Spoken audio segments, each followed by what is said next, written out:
எல்லை தாண்டிய பயங்கரவாதத்தை கைவிடும் வரை பாகிஸ்தானுடன் சிந்து நதிநீரை பகிர்ந்து கொள்ள முடியாது என்று இந்தியா திட்டவட்டமாக தெரிவித்துள்ளது.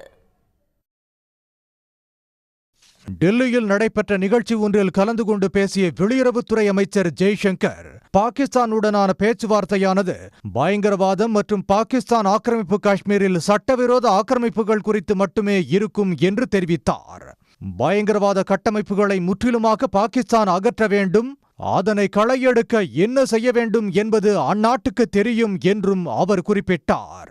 இதுகுறித்து விவாதிக்க இந்தியா தயாராக இருப்பதாகவும் இத்தகைய பேச்சுவார்த்தைகளே சாத்தியமானவை என்றும் ஜெய்சங்கர் தெளிவுபடுத்தியுள்ளார்.